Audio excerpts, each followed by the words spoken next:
es justamente la estabilización de los momentos dipolares de un estado excitado. Cuando tengo un electrón y lo llevo a un orbital en estado excitado, está un fluoróforo en estado excitado, esto genera un momento dipolar, ¿ya? Y el agua, los solventes polares, tienen momentos dipolares. Entonces se estabilizan. Esa es la explicación de por qué moléculas polares estabilizan estados excitados, ¿ya? Hay una interacción entre momentos dipolares y entonces ahora ya a este estado excitado no le molesta tanto estar excitado, ¿ya? Entonces se queda más tiempo, ¿ya? Le toma más tiempo volver a su estado basal, y si está más tiempo acá, más rápido se pierde energía en forma no radiativa, ¿ya? Ese es el juego. Esa es como la idea que quiero que les quede, por qué hay menor rendimiento cuántico en un ambiente polar y por qué el tiempo de vida aumenta cuando estamos en un solvente polar, ¿ya? Como en el agua.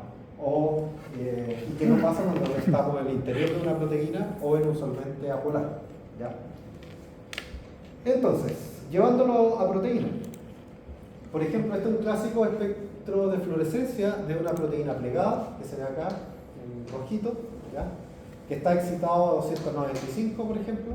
Entonces, se excitó a 295 el triptófano y se ve esta observancia. Entonces, fíjense que el máximo de fluorescencia, está alrededor de 330.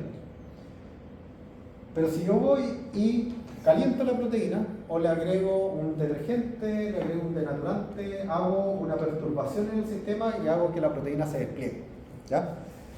¿Qué va a pasar? La fluorescencia de ese triptófano, el rendimiento cuántico va a caer, porque se va a exponer ese triptófano al solvente, y además la cantidad de energía que van a tener esos fotones va a ser mucho menor, es decir, se corre de 330 a 350, 345 nanómetros, ¿ya? Entonces, uno ve esto en lo clásico, que ve cómo puede seguir el plegamiento de una proteína, el folding, lo que estudian folding. Entonces uno, por ejemplo, puede analizar la termoestabilidad de una proteína por fluorescencia. Entonces, si uno va cambiando la temperatura y va siguiendo, por ejemplo, a 330 y ve cómo disminuye la fluorescencia. O puede hacer una relación entre la fluorescencia que está a 330 y a 350. Hay varios métodos que se basan en esas relaciones para seguir cómo una proteína se despliega, por ejemplo, por temperatura o por algún denaturante, detergente o un agente cagotrópico como guanidino, y uno puede determinar el punto medio. En lo clásico, que se utiliza como la temperatura media de desplegamiento o la temperatura de melting, le llaman, ¿ya? Entonces podemos seguir qué tan plegada está una proteína, ¿ya? Podemos también seguir la unión de ligandos. Entonces, por ejemplo, este es un clásico paper del laboratorio en Chile, que utilizaban, ya no se trabaja con esta proteína, pero décadas que trabajaban en esta proteína. Ricardo hizo su tesis de doctorado en esa proteína, ¿no? Sí, es una tesis de doctorado. Pero no es mi paper. No. Pero esta proteína, fíjense que esta proteína tiene solamente un triptófano por cadena, pero es un dímero, son dos cadenas. Acá hay una cadena, acá hay otra cadena. Y ese triptófano que tiene por cadena está justo en esa parte. Y el sitio activo de esta enzima está acá. Entonces cualquier ligando que se una acá va a causar una perturbación en que el triptófano cambie un poco el ambiente. Entonces, si por ejemplo le coloca ATP, esta es una fosforoquinasa, el triptófano se apaga. ¿Cuál es la interpretación? Que se vuelve más, pues se pone más al solvente, ¿ya? O si se le colocan fructosa 6-fosfato, el triptófano se enciende la fluorescencia, comparado sin ligando. Entonces, que el triptófano se esconde del solvente. Esa es la clásica interpretación. Entonces, de hecho, utilizaron mucho la fluorescencia en el laboratorio para estudiar esta proteína, para seguir unión de ligandos, ¿ya? Y eso es lo clásico que se hace con muchas proteínas. El ver, por ejemplo, un ligando, una proteína que no está unida al ligando, puede estar bastante expuesto al solvente, pero cuando uno un ligando, ese triptófano puede esconderse. Entonces se vuelve a un ambiente más hidrofóbico. Y entonces podemos seguir la fluorescencia. Podemos seguir la fluorescencia para determinar la afinidad de ese ligando con la proteína, ¿ya? Ese es uno de los ejemplos de cómo se puede dar. Otra propiedad de la fluorescencia es la anisotropía. ¿Ya? Esto es lo que veíamos antes. Generalmente uno analiza la intensidad de la fluorescencia. ¿Ya? Y nos olvidamos del tiempo de vida. Entonces vamos a ver, generalmente determinar tiempos de vida de fluorescencia es más difícil, requiere equipamiento más sofisticado. En general los espectrofluorímetros que son capaces de medir tiempos de vida no están disponibles muy rutinariamente, ¿ya? No así los que nos permiten medir directamente intensidad. Pero otra propiedad que podemos utilizar en la intensidad de fluorescencia es la anisotropía. Y esto es utilizar un fluorímetro cualquiera, pero la diferencia es que se le colocan polarímetros. ¿Todos saben lo que es un polarímetro? Esto que es, por ejemplo, hay gafas polarizadas. ¿Ya? Los polarímetros lo que hacen es que tengo una luz y esa luz, el vector eléctrico está en todas direcciones, pero son materiales que solamente dejan pasar en una sola dirección el vector eléctrico. ¿Ya? Se utiliza mucho para, ¿se acuerdan? La luz polarizada en moléculas quirales que giran la luz hacia la derecha o hacia la izquierda, dependiendo si es R o S, o L o D, dependiendo del sistema que quieran usar. ¿Ya? Entonces, esa misma luz polarizada, ¿ya? Es un polarímetro, es un sistema, es un vidrio que polariza la luz, es decir, deja pasar solamente un vector. ¿Ya? Como los fluoróforos tienen un momento dipolar, les mostré antes, tienen un momento dipolar. Por ejemplo, si aquí tengo la cubeta y yo coloco en una sola dirección la luz, ¿ya? Solo se va a excitar una fracción de esos fluoróforos, o de esas moléculas, o de esos triptófanos. Solo los que estén alineados con ese vector, ¿ya? Solo esos van a absorber.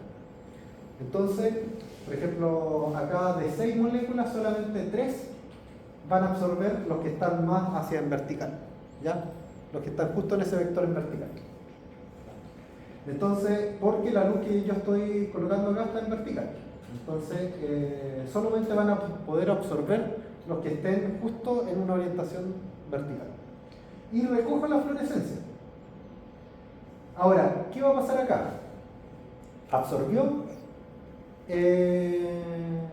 energía, absorbió luz el fluoróforo. Y si el fluoróforo no se movió, no rotó, entre estos nanosegundos y microsegundos que le toma la fluorescencia en aparecer, entonces si yo coloco otro polarizador acá, en 90 grados, yo voy a seguir viendo una alta fluorescencia. ¿Ya? Pero, si esta molécula, entre que absorbió el fotón y lo emitió, rotó, entonces esta molécula va a emitir en otra dirección. Entonces ya no voy a recoger tanta fluorescencia en paralelo con el polarizador acá. Entonces lo que se hace acá es excitar en una dirección, pero recoger fluorescencia en paralelo y en perpendicular. Entonces saco una razón entre la fluorescencia que tengo en paralelo y la fluorescencia que tengo en perpendicular. ¿Qué me permite hacer esto?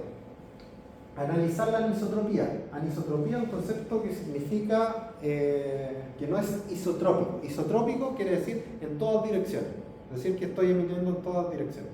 Si es anisotrópico, quiere decir que tiene cierta preferencia por cierta orientación.